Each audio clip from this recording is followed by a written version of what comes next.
को पिया और गुरु महाराज के द्वारा दी हुई उस अंगूठी को अपने मुख पर फेर लिया। गुरु महाराज की कृपा से उस विष का प्रभाव रणधीर जी बाबल पर नहीं पड़ा। बोलो गुरु जमलेश्वर भगवान की जय। जब चेना नाम के पुरोहित को पता चला कि रणधीर जी बाबल के पास जामोजी महाराज के द्वारा दी हुई एक अंगूठी है जिसके द्वारा उनके ऊपर विष का प्रभाव नहीं पड़ सकता, तो चेना नाम के पुरोहित ने एक साजिश रची। वहां पास में एक बहन थी रुक्मा बख्तू, उसके बेटे के पेट में दर्द हो रहा था। चेना नाम के पुरोहित ने कहा अगर रणधीर जी बाबल के पास वो अंगूठी है जो संत जामोजी महाराज ने उन्हें दी, और यदि वो अंगूठी इस बच्चे के पेट के ऊपर घुमाई जाए तो इसका पेट ठीक हो सकता है। आज रणधीर जी बाबल के पास वो बहन रुक्मा बख्तू गई। रणधीर जी ने बाबल से प्रार्थना की कि हे संत देव, मेरे बच्चे के पेट में दर्द है और आपके पास जामोजी महाराज के द्वारा दी गई जो अंगूठी है, कृपा वो एक दिन के लिए मुझे दे दी जाए। संत तो दयावान होते हैं। उसी समय बिना कुछ सोचे समझे रणधीर जी बाबल ने अपनी वो अंगूठी उस बहन को दे दी, और उसी समय चेना नाम के पुरोहित जो था उसे पता लग गया कि आज रणधीर जी बाबल के पास अंगूठी नहीं है, और चेना नाम के पुरोहित ने रणधीर जी बाबल को अपने घर भोजन पर आमंत्रित कर लिया और उस भोजन में विष मिला दिया। विष मिलाने के पश्चात रणधीर जी बाबल ने जैसे ही वो भोजन किया वो प्राण पक्षी उड़ गए, और जैसे ही वो पुरोहित सीलम की ओर दौड़ा सीलम लेने के लिए, वो सीलम से जो सूर्य जाए उसी समय वो सीलम भी स्वर्ग में पहुंच गई। बोलो गुरु जम्बेश्वर भगवान की जय। इसलिए कहा जाता है कि पराया धन हमेशा हमारी मृत्यु का कारण बनता है। और तभी सभी भक्तों ने गुरु महाराज से प्रार्थना की और क्या कहा, अर्ज सुनो नी मारा समराथल राधनिया, अर्ज सुनो नी मारा समराथल राधनिया,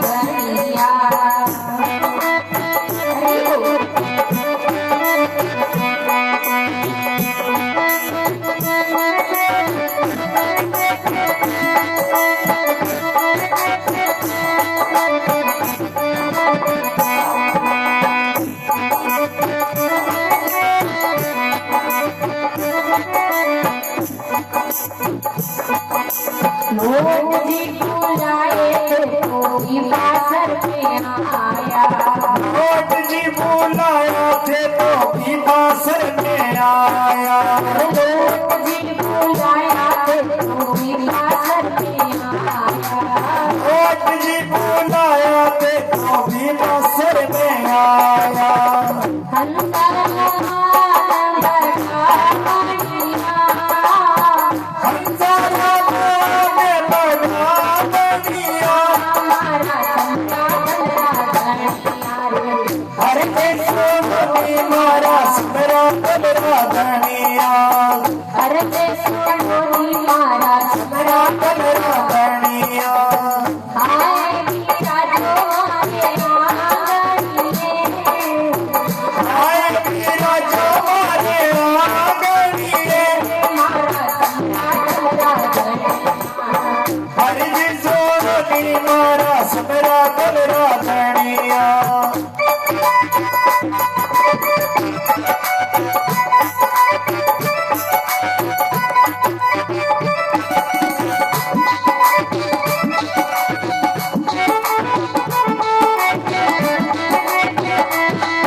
कीर्तन करेगा और आपका रोम रोम शुद्ध हो जाएगा, पवित्र होगा। तो आप भी हाथों से तालियां का साथ देते हुए और मुख से परमात्मा का नाम लेते हुए गाइए। अरे भक्तों ने बुलाया तो समर्पण आया, भक्तों ने बुलाया थे तो समराथन पर आया, भक्तों ने बुलाया तो समर्पण आया, भक्तों ने बुलाया थे तो समराथन पर आया। अमृत लाल पिला बढ़िया, अमृत लाल पिला बढ़िया, हमारा संतान राज हर देश हमारा संतान राजनिया, हर के सोनी मारा समराथन राधनिया। आज वीरा तुम्हारे आंगनिए, आजा वीरा तुम्हारे आंगनिए, हमारा समराथन राधनिया। हर देश हमारा संतान राजनिया, हर की सोनी मारा समराथन राधनिया।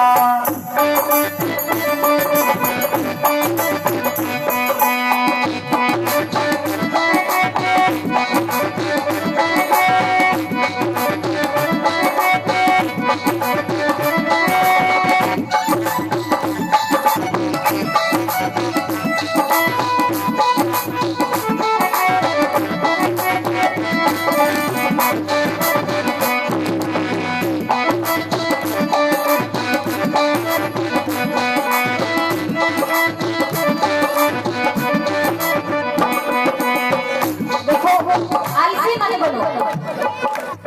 गुरु महाराज क्या फरमाते हैं कि राम में बजे बाकी काया निरोगी, राम में बजे बाकी काया निरोगी। अब काया ऐसे ही निरोगी थोड़ी ना होगी, आपको कुछ तो मेहनत करनी पड़ेगी। राम हाथ उठाइए, भगवान का दरबार है कहीं और नहीं, भगवान के सामने की दुकान है।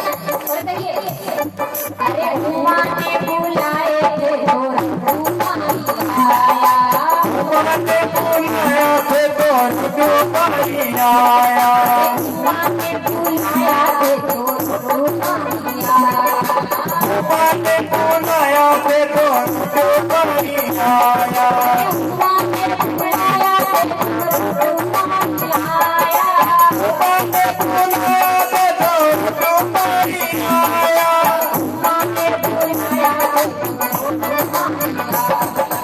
भगवान ने बुलाया थे तो रूपानी आया।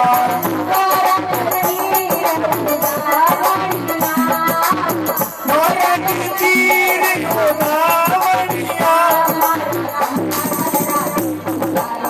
हर के सोनी मारा समराथन राधनिया, हर के सोनी मारा समराथन राधनिया।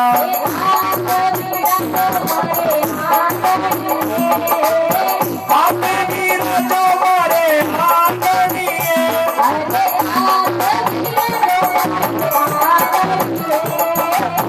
आपे वीरा तुम्हारे आंगनिए, हर के सोनी मारा समराथन राधनिया, हर के सोनी मारा समराथन राधनिया।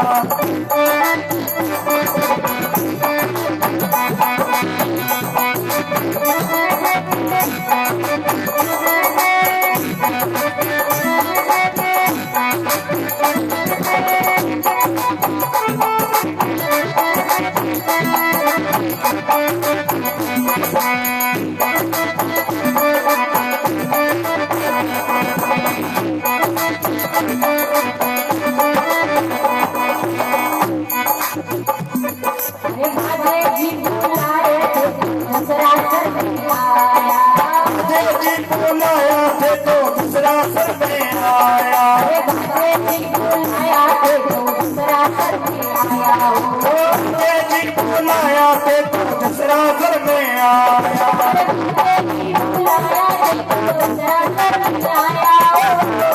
जी बुलाया थे तो दूसरा सर में आया,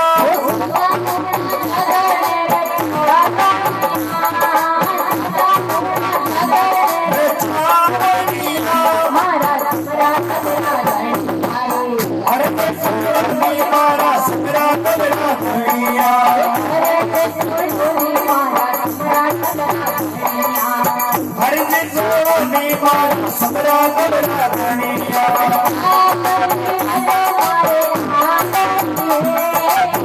आंगनी राजा मारे आंगनी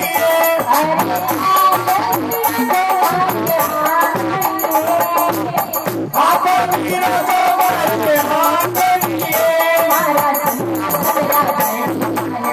अरे सोनी मारा सबरा सबरा धनिया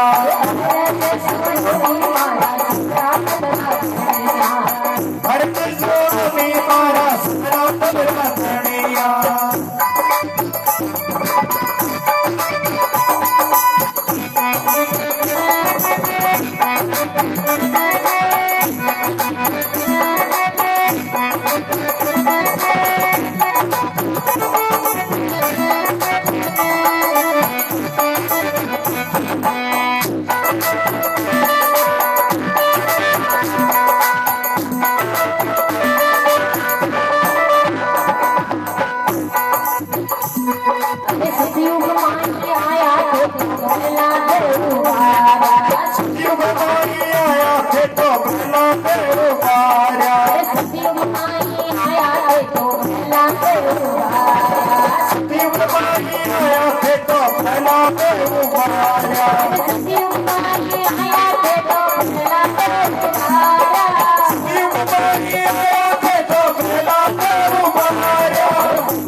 सबरा सबरा धनिया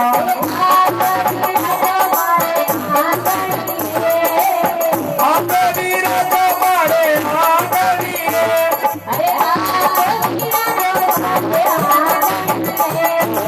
आंगनी राजा मारे आंगनी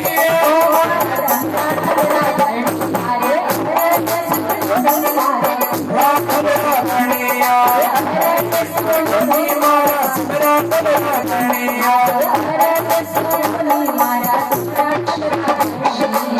अरे सोनी मारा सबरा सबरा धनिया बोला जम्बेश्वर भगवान की,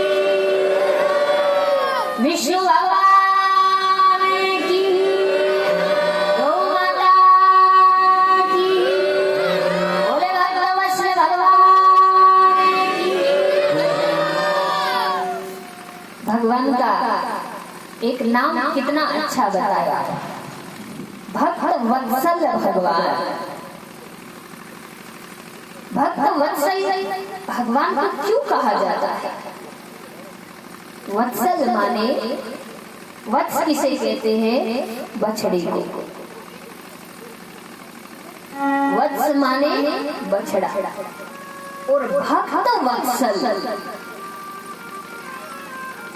एक गाय जब अपने बच्चे को जन्म देती है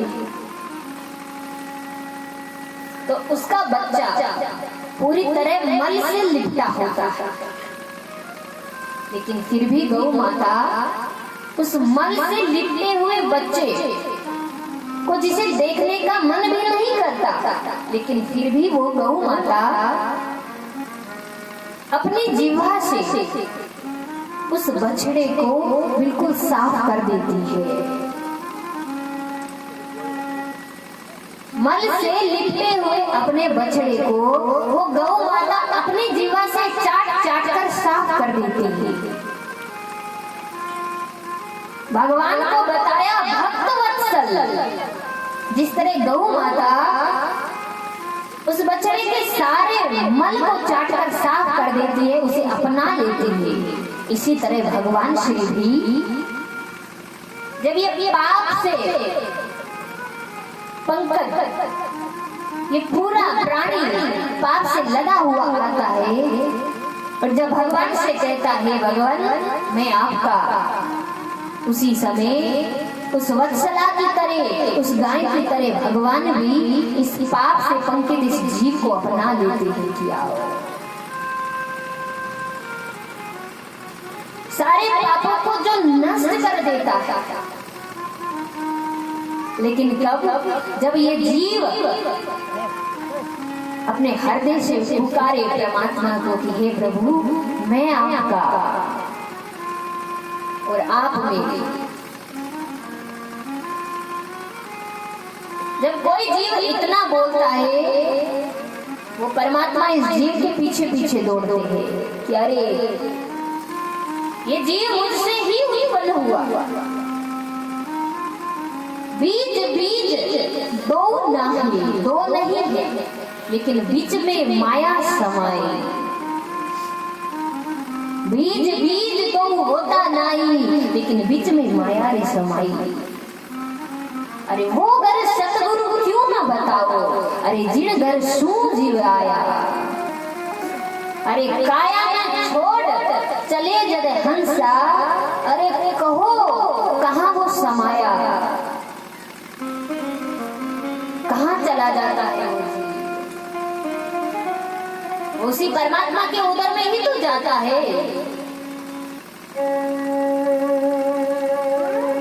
जैसा कल की कथा में आपको बताया था, ये एक खेल चल रहा है जीवात्मा और परमात्मा का। जब तक ये जीवात्मा परमात्मा को नहीं ढूंढेगी,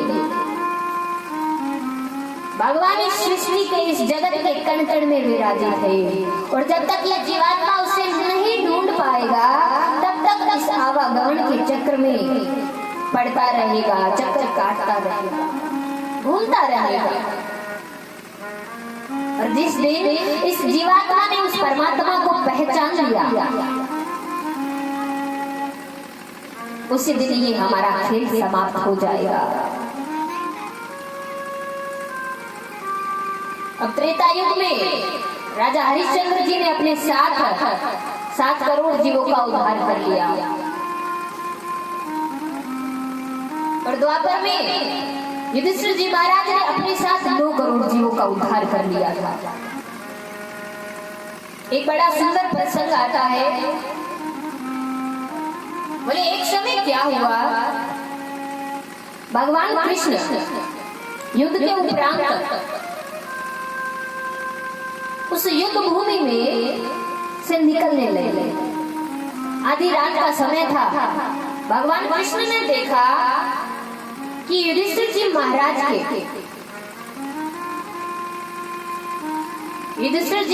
का जो कमरा था, उसमें से भगवान को कुछ प्रकाश दिखाई दिया। वहां से भगवान ने देखा कि रात्रि में युधिष्ठिर जी महाराज आज अब तक जागे हुए हैं। भगवान कृष्ण पहुंच गए, युधिष्ठिर जी महाराज को देखा। युधिष्ठिर जी महाराज की आंखों से झरझर आंसू बह रहे थे। भगवान कृष्ण ने युधिष्ठिर जी से पूछा, भ्राताश्री क्या हुआ, आप इतनी रात्रि में किसका शोक मना रहे हैं?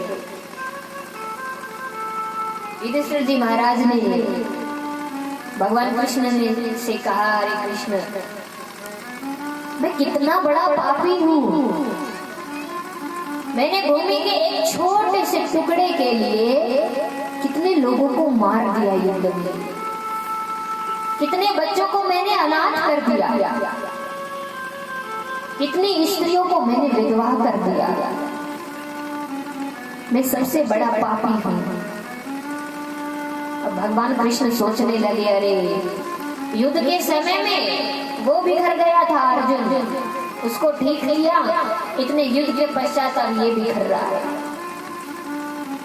भगवान कृष्ण ने क्या किया, जो गीता का उपदेश भगवान श्री ने अर्जुन को सुनाया था, वही गीता का उपदेश भगवान कृष्ण ने आज क्या किया, युधिष्ठिर जी महाराज को भी सुना दिया। सारी रात व्यतीत हो गई, पर युधिष्ठिर जी महाराज को कुछ समझ ही नहीं आया। भगवान कृष्ण समझ गए, मेरी बात का इनके ऊपर असर नहीं होने वाला। अब असर क्यों नहीं हुआ? भगवान कृष्ण ने सोचा कि यदि यही बात भीष्म पितामह युधिष्ठिर को समझाएंगे तो युधिष्ठिर समझ जाएगा। पूरी रात्रि व्यतीत हो गई, ये बातें मैंने सिखाई तो युधिष्ठिर ने नहीं समझी, क्योंकि जब तक बताने वाले के प्रति हमारा आदर का भाव नहीं होता तब तक उसकी बताई गई जो भी बात है वो हमारी समझ में नहीं आती। भगवान कृष्ण ने कहा कि जिस समय मैंने गीता का उपदेश दिया अर्जुन को, अर्जुन की दृष्टि में मैं केवल और केवल उनका गुरु था, भगवान था, इसलिए वो गीता का उपदेश अर्जुन के भीतर तक समा गया। और आज युधिष्ठिर जी महाराज को वही उपदेश दिया, लेकिन कुछ भी समझ नहीं आया। युधिष्ठिर जी महाराज जानते हैं कि ये भगवान है, ये कृष्ण जो है वो साक्षात भगवान है, लेकिन जब भी भगवान कृष्ण युधिष्ठिर के सामने आते आंखों पर वात्सल्य की पट्टी लग जाती। अरे ये कोई भगवान थोड़ी है, ये तो हमारी बुआ का बेटा है, मेरे से तो बहुत छोटा है। अब समझ नहीं पाए। भगवान कृष्ण ने क्या किया, पांचों पांडवों को लेकर भीष्म पितामह के पास गए। भीष्म पितामह से कहा कि अब भारत का सम्राट राजा युधिष्ठिर बनने वाले हैं, तो आप उन्हें राजनीतिक सिखाइए। भीष्म पितामह ने उन्हें उपदेश दिए, गृहस्थ जीवन का मार्ग बताया, राजनीति का